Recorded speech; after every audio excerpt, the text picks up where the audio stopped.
everybody, welcome back to Screen Stars, welcome to another top 10 list. Today's top 10 list is a director's top 10 list. I think this might be the first one that I have done for a director, and the one I have chosen for the first director's top 10 list is the legendary John Carpenter. A supremely talented director who's made some of my favourite films of all time, really. I mean, he's just such a talent. He's never really lost his independent roots, you know what I mean? He's always struggled kind of in the Hollywood system when he's ever dabbled in that. But a truly incredible director, created some iconic films over the years, and I've really enjoyed putting this list together. So as always, your comments are very welcome. Is there any John Carpenter films that you think I have missed off this list? Please don't forget to let me know.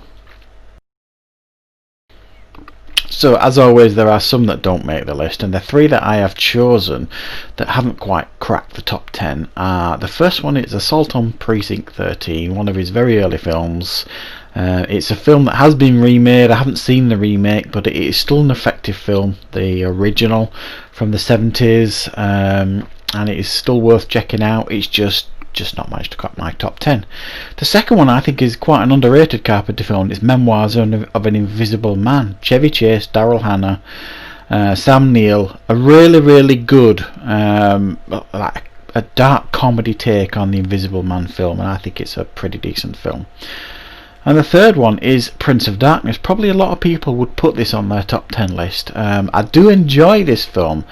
I find it, I don't know, a little bit, I don't know what the right word is really, too dark sometimes. It's just not one of my favourite Carpenters.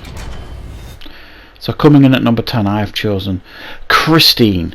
Now this was released in 1983, and it is a film I saw a lot when I was younger. It's one of those that I haven't seen an awful lot as an adult, and I am probably due to watch it again at some point. And it is essentially about the cursed car, or the possessed car, Christine. It's a really well made film. John Carpenter almost does the impossible by making a car scary, and I do remember being very scared by this film when I was young. And it's certainly a film that I think is a very effective film, as Carpenter's films generally tend to be. So coming in at number 9, another film that I think is underrated of Carpenter's, and that is Vampires. John Carpenter's take on the vampire legend. It's, for me, I just think it's really effective. I think the vampire scenes are pretty fun and brutal, and I just think the central performance by James Woods is so intense and so over the top. It's impossible not to love. He really commits to this role, James Woods. It's got some great scenes in it. I like the world that he's trying to build in regards to the legend of vampires and the myths and all that kind of stuff, and I think it really works for the most part. I don't know why, but I think he wasn't as appreciated in the 90s as he was in the 80s.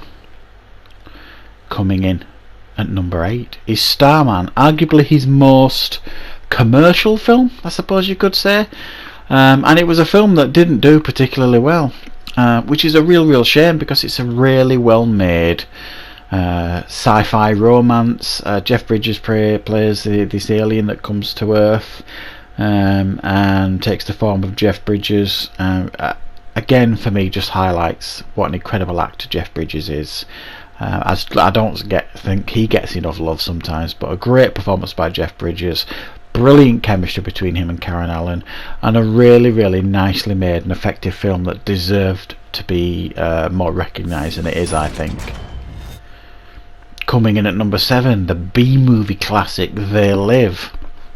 I didn't realise while researching for this that Kurt Russell was actually offered the role in this film, which would have worked, I think, but because Kurt Russell felt he'd done a lot of John Carpenter films up to that point, he passed on it, and then we got Rowdy Roddy Piper, basically playing this normal guy who discovers that we have been infiltrated by this alien race, and when he discovers by putting on these special glasses, he decides to do something about it.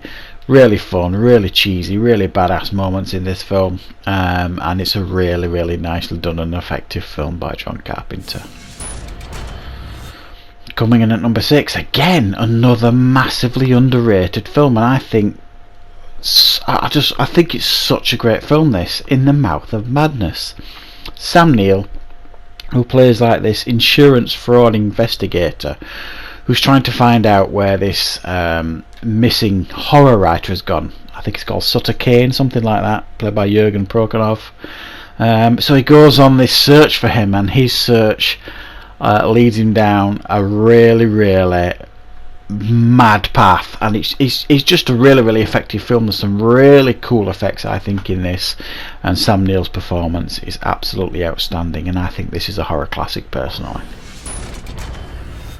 Coming in at number 5, this possibly will make it higher on a lot of people's lists, is Escape from New York, the Kurt Russell classic from 1981.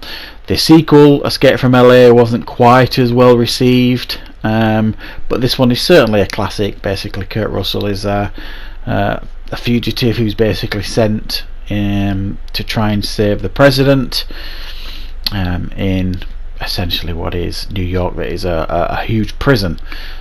It's a great film.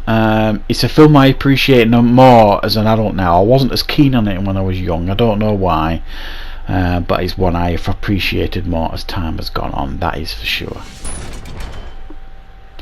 Coming in at number 4, The Fog. I think this is a massively effective horror film.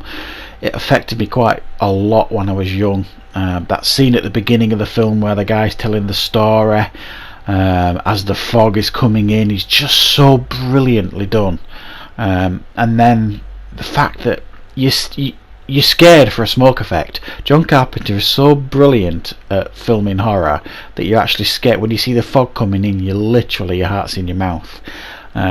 I just think it's a brilliant horror film, brilliant story, really well written, and obviously superbly directed by Carpenter, and I think it is a horror classic as well. Coming in at number 3, this might surprise some people, Halloween, the 1978 classic that arguably, debatably started the genre, the slasher genre. Famously made on a shoestring budget, was a smash hit at the box office, catapulted John Carpenter into superstardom, and it is rightly revered as a horror classic, and it really, really is. You watch it now, it's still really, really effective. It's just me personally, there are 2 more films of John Carpenter's that I prefer beside this, and this is my favourite John Carpenter films, not his best films, if that makes sense. Coming in at number 2, Big Trouble in Little China. Again, arguably his most fun film. I think he just thought at this time when he made this film, I'm just going to have a laugh here, I'm going to bring my mate on board, Kurt Russell, and we're going to make this bonkers film, and we're going to have a laugh and have some fun. Flopped massively when it came out. I don't think people knew what to make of this film, and it has obviously gathered a cult audience over the years. I just think it's absolutely magnificent. It's flawless, I think, this film. It's funny, there are some scary moments here and there in it. Kurt Russell, again, I think arguably one of his best performances, is outstanding as Jack Burton. The rumours to be remaking it, not sure what to think about that. And at number 1 we have The Thing. I think hands down this is John Carpenter's best film. For me, I don't think there's a debate here about it. I just think it's, if I was to pick my top 10 favourite horror films of all time, this would be very, very close to the top, just off the top of my head. I just think, again, it's perfect in every way. This is my first experience of a John Carpenter film, this film, The Thing. It's the first one I probably watched. Scared me after death when I watched it when I was young. It affected me. I still watch this film about once a year. I just think it is absolutely brilliant. The effects stand up today. I didn't mind was it the 2011 version when they did it from the Norwegian camp's perspective? I didn't mind that. The only thing that ruined it was the fact that they got rid of the practical effects and put digital effects in. Massive error, and I think that film would probably be more respected if it had been practical effects and not digital effects. But I think personally this is John Carpenter's best film, and it is certainly my favourite film. Okay, so there we go. That is my favourite, my personal favourite John Carpenter films. Again, love to know in the comments what your thoughts are. Is there any major films of his that I've missed off there? I mean, there's only a small handful of his films I haven't seen. I haven't seen The Ward. Believe it or not, I haven't seen the Elvis film that he did. I might have done when I was younger, but I don't remember. And I'm not that big a fan of Elvis, so I've never really sought it out. But I think for the most part, he's not worked enough, I think, certainly in the last decade or so, John Carpenter.